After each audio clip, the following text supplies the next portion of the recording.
Hey everyone, how y'all doing? My name is Deborah and I'm here to give you my review of the K-drama, Korean drama titled So I Married the Anti-Fan. So go ahead and grab your T-Moms and come along with me on this journey as we discuss So I Married the Anti-Fan. Let's go!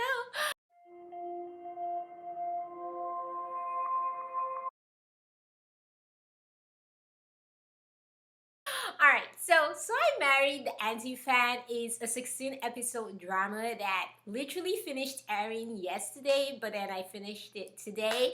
And it's starring Choi Sooyoung from Girls' Generation. Or if you're not familiar with K-pop, she was in Run On, so you may know her from Run On. It's starring Choi Taejoon and it's starring Chansung from 2PM and stuff, and a whole bunch of other awesome people. But it's a 16 episode drama that basically was filmed a long while ago, I believe in 2018, but just aired in 2021, like this year. And so it aired without even having like a whole bunch of press conferences and things like that. However, this drama literally came in like a thief in the night and kind of just stole a place in my heart. So let's talk about it. So I Married an Anti-Fan is basically about this celebrity Jun, who's played by Choi Taejoon, who is this K-pop idol who also acts, and he basically gets involved with a female lead, Sooyoung's character, and he gets involved with her. At first they hate each other and he makes her lose her job, and so she turns into his anti-fan because he misunderstands her, thinking she was filming him secretly, but she wasn't. And so she becomes his anti-fan because of that, because she loses her job, she loses her apartment, and she just blames him for all the mess that goes on in her life. So she becomes his anti-fan, right? And her goal in life is to basically reveal his duplicity to the world and basically tell the world that he's two-faced, he's not as kind as he pretends to be. And so a PD, for those who are not familiar with like Korean terms and things like that, is basically a producer, but a PD basically sees one of their encounters where they basically go off with each other, and he gets this idea that he should create this TV show where they're married to each other. If that sounds like We Got Married for people who are familiar with Korean variety shows, yes, it's basically the concept of We Got Married. And so the only difference is it's not celebrities marrying each other, but instead it's a celebrity marrying his anti-fan. And so it's not obviously a real marriage, it's a variety show. It's meant to be like just for our consumption and stuff. And so they give her the offer because she literally has no job, nothing, like no place to live. She accepts the offer. I mean, what can go wrong, right? And so she accepts the offer, and in Choi Tae-joon or Jun's instance, his CEO of his company forces him into accepting the offer, and so he accepts the offer. And so they start filming, and throughout the filming process, the rest of the drama is basically how they really get to know about each other. Like they hate each other, and then it turns into love, and just the journey of that love and that relationship between both parties. I'm not gonna add any more spoilers to that, but that's basically what So I Married the Anti-Fan is about. Alright, now let's go into my thoughts about the plot. Well, so the plot itself is not anything new. Like, this plot has been done before with a celebrity, like falling in love with someone who hated him and stuff. However, I think what makes this special in this instance is the the ode to We Got Married, and how it kind of feels like we got married and stuff. So that's what makes it special for me, because I loved We Got Married during the time that We Got Married was airing, before they took it off air and it just stopped. And so for me, it has a special place in my heart, mainly because of that. However, if you've not watched We Got Married, I won't tell you that this is unique in any sense, because like I said, we've had shows before of celebrities marrying someone that basically disliked it. I mean, Full House was a celebrity marrying a random person and stuff that wasn't a celebrity that didn't really like him, and then he got her house and stuff, but they kind of fell in love later on. So we've had such stories before. It's not unique. However, for some reason, when I started this drama, I just found myself coming back every week, and I wasn't sure what it was that kept me coming back every week. But now that the drama is done, I think I realized what it was that kept me coming back every week for this drama. So let's talk about it. So let's talk about our female lead. So our female lead was someone who was actually very weak in front of bullies. She was someone that was easy to bully.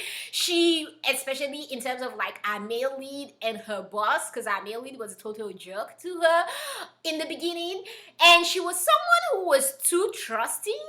And I'm not sure if I'd say she's a naive female lead, but she was too trusting to a fault and stuff, and she tried her best to see the best in people, and that sometimes led to like faults and issues for her and troubles and heartaches for her and stuff. But those were some traits of hers, or those are some traits of hers that at times annoy you, but at times endear you to her. And I think that's what made the male lead really come to really appreciate her, those traits of hers that unfortunately bitches and like bad people can take advantage of. That's something about our female lead. Now, in terms of our male lead is someone who begins as a jerk.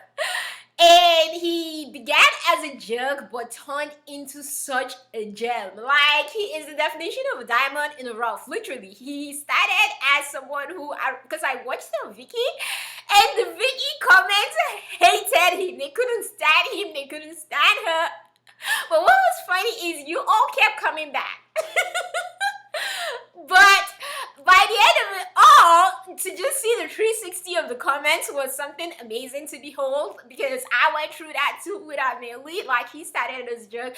But I think what I loved about our male lead is everything, like all his actions, as you grew through the episodes with the story, you came to understand why our male lead was acting the way he acted in the beginning, and why he took certain actions he did in the beginning, which ties to my next point about the male lead, and that is that our male lead is fiercely loyal to those in his inner circle, to a fault, some may say, because his loyalty to even the people who have hurt him and were his former friends, like his two best friends that basically caused most of the conflict in this show and stuff.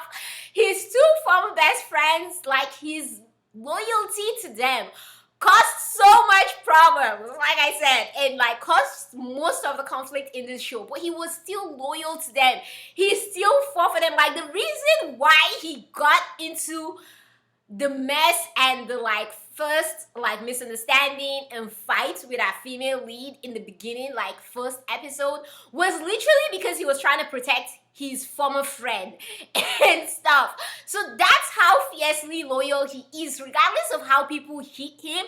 Like, I kid you not, his friends hurt him so much, and you're like, why is this dude still helping them? Like, I don't get it. But that's just who he is at his core, and that helps you understand why he grew so attentive and in love with our female lead, who was someone who basically saw the best in people. Even when they hurt her, she tried to see the best in people and stuff, regardless of what they did to her. It helps you understand a little bit of how it could be that this dude was attracted to this girl, because they're similar in that aspect. Something else about our male lead is he has a big heart. Like, at the end of the drama, there is something his CEO does to him, and then he does something for his CEO after what his CEO did to him, and I'm just like, he's a saint. Like, I'm a Christian, but I don't know if I am that Christian that will literally turn the cheek for you and go out of my way to do what he did. Like, respect. I respect him. I don't think I can do that. I am not that nice.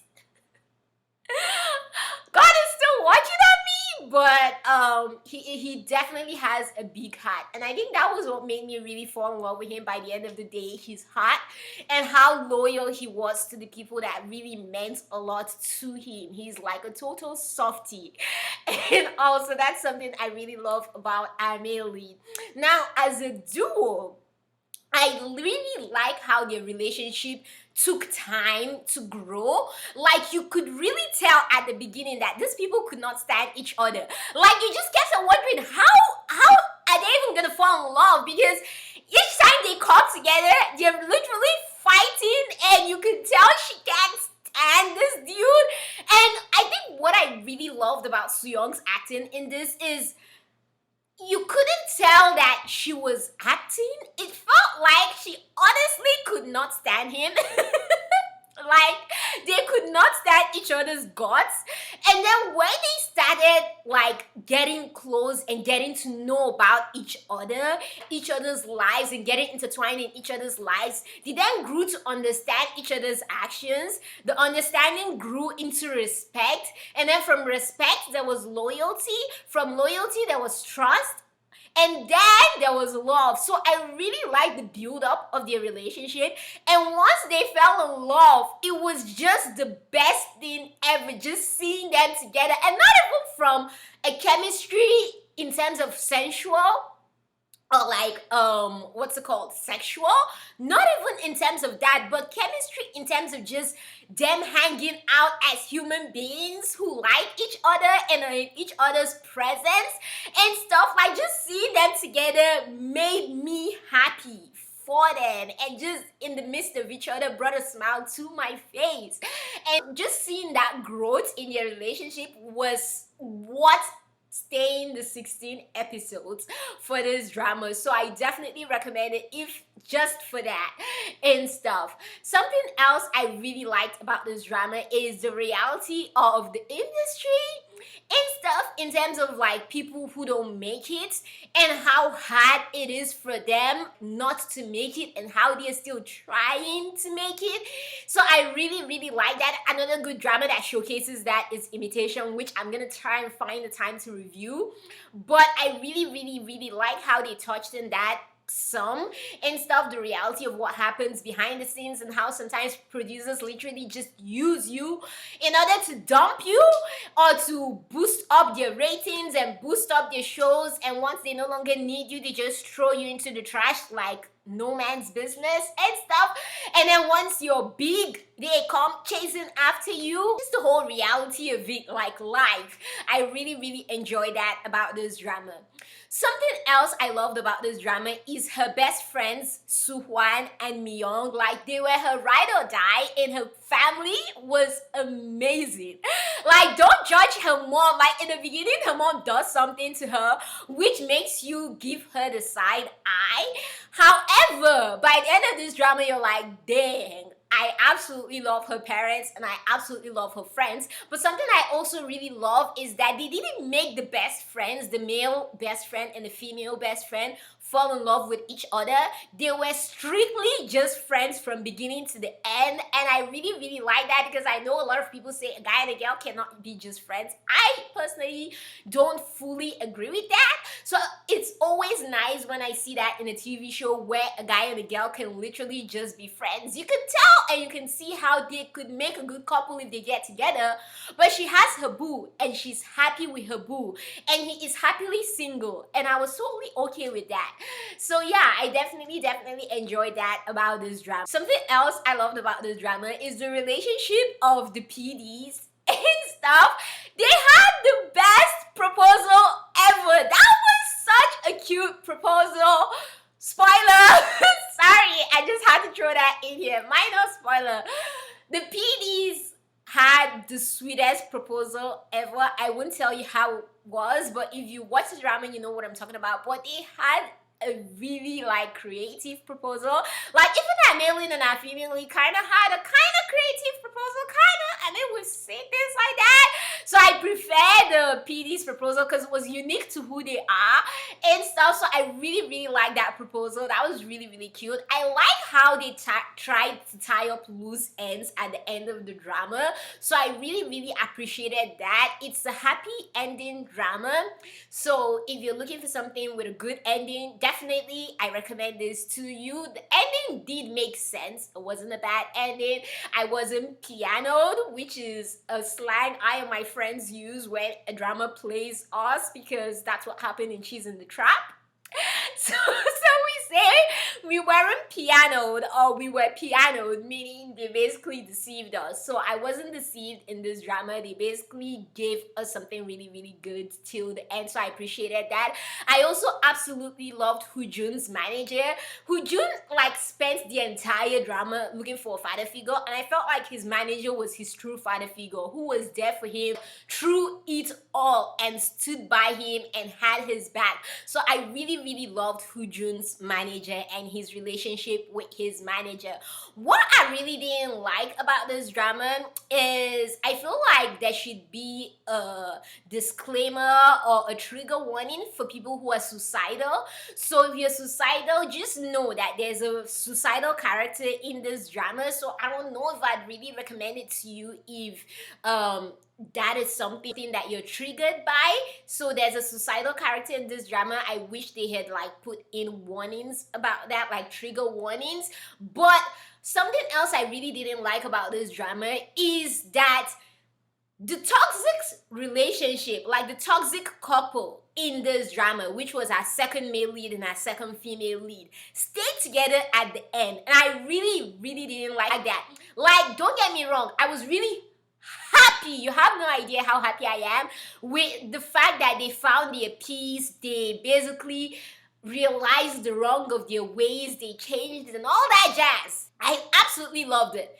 I just feel like they shouldn't have been together. Like, that's not a good message to send across to people who might be in a toxic relationship right now, especially considering the fact that they never got therapy. It was almost like, oh, we got this one shock in our life and suddenly everything has changed and everything is okay. And I personally don't believe that I can see situations where things like that might happen, but I still feel like they should have at least shown us that they're getting therapy. If they were getting therapy and they were in a relationship, I think I would have been more okay with it than for them not even getting therapy and still being in a relationship, and you're trying to make me believe that all is gonna be okay for them and stuff. Like, just looking at the message it's passing across to people who might be in toxic relationships, I am not okay with that. So that's one thing that I feel like the drama let me down on. I know some people were really happy they ended up together because they figured out their stuff, because they really had a really toxic, like, that was the definition of a toxic relationship, like textbook definition of a toxic relationship was our second female lead and our second male lead's relationship and stuff. But like I said, some people did like that they ended up together because they suddenly became okay and they healed and all that. Personally, I don't think they should have been together that soon. They should have at least separated for a while, separately healed, and then if they had come back and been together like a few years after, then I'd be okay with it. So instead of Hoojun telling our female lead to wait, they should have been the one that had waited. But that's just me though. Something else I didn't understand, like, it didn't bug me because our female lead and our male lead never broke up. So that's something just throwing out there. If you're bothered by dramas where they break up for the better of each other, they don't do that in this drama. Like, I kid you not. So many people tried to break them up, they failed. However, there was a period of time where our male lead was going through some rough time, and he basically told our female lead to wait for him while he figures things out. And then he was figuring things out. Like, they were still in a relationship. He just didn't ever go to see her except like one time or two times. So that really bugged me, like the waiting period and then him traveling back to Alaska and then coming back. Like, I understood why he did that, I guess, but I don't really fully understand. I don't think I even want to understand. I think that's the problem. I don't really want to understand because I'm of the opinion that they should have worked on the problems together instead of him trying to deal with it alone and handle it all by himself. But again, that's the type of person he is, so it makes sense that he wanted to take this stress and these problems on his shoulder and not burden her with it and handle his business and then come back to her as a shining star she knows him as. Like, it makes sense in theory. However, I am still not okay with it. I really do wish they had gone through it together instead of having her just be in pain, not being able to be there for him the way she would have loved to be there for him and stuff. But I guess she was there for him in the way he wanted her to be there for him by just waiting. It just didn't work for me.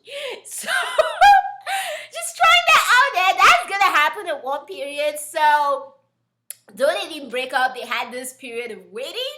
So I don't know. I mean, compared to dramas where they separate and they're like, oh, I'm doing this for your own good, and one person travels to another country for a long time and then they come back and get together. Compared to that, I guess this is better. But I feel like it's not really different from those dramas because, yeah, they didn't break up, but they never really saw each other either. So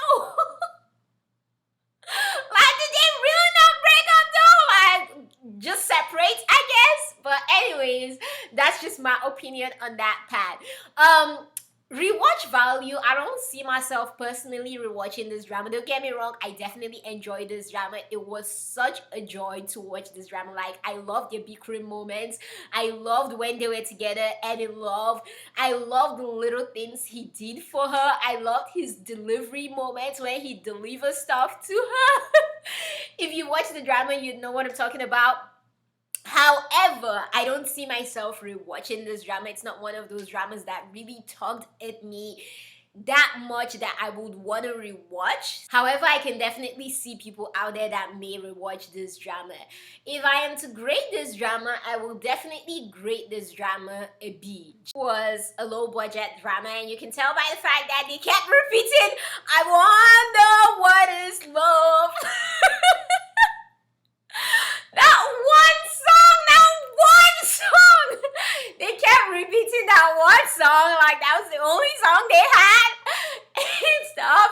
However, even with it being a low budget drama or average budget drama, it just kind of stole my heart. And I actually appreciated that fact from the drama, that it was able to steal my heart. And the directing was okay. It wasn't perfect. Like, there were moments where they had like shaky cameras and stuff. Like, you can tell someone was holding the camera and it was shaking. So there was that. It was overall, this was a really nice drama. I definitely recommend it to everyone out there. I think in the beginning, you're gonna hate this drama. Maybe. I didn't hate it. I liked it and stuff. I definitely recommend this drama. It was definitely a good show. I'd say give it till at least episode 10. Like, that's even more than halfway. I say episode 10, and then if you don't like it, then you can give up. But don't give up in the beginning. Try and keep going till at least they start being able to stand each other, and then they start helping each other out and stuff, and they become better people. But yeah, I definitely enjoyed this drama. I like how it was realistic in terms of even like her bitchy boss did not become a better person at the end of the day. Like, yeah, she may have been like 1% better, but at the root of it, she was still a bitch and stuff. So I really like that realistic vibe of it, that sometimes people just don't change. They are who they are till the end of time and stuff. They might feel sorry for their actions, but that doesn't change the fact that they will still go ahead and be bitches if they want to be. So anyways, that's just my thought on this drama. I definitely have fun watching this drama. I definitely enjoyed this drama. Did you check this drama out? If you did, let me know your thoughts in the comments down below. Did you like it? Did you not like it? Let me know. And don't forget to give this video a like. Don't forget to share, subscribe, and keep being awesome, beautiful people you are. From me to you all, you never got nothing but love for you all. Stay awesome.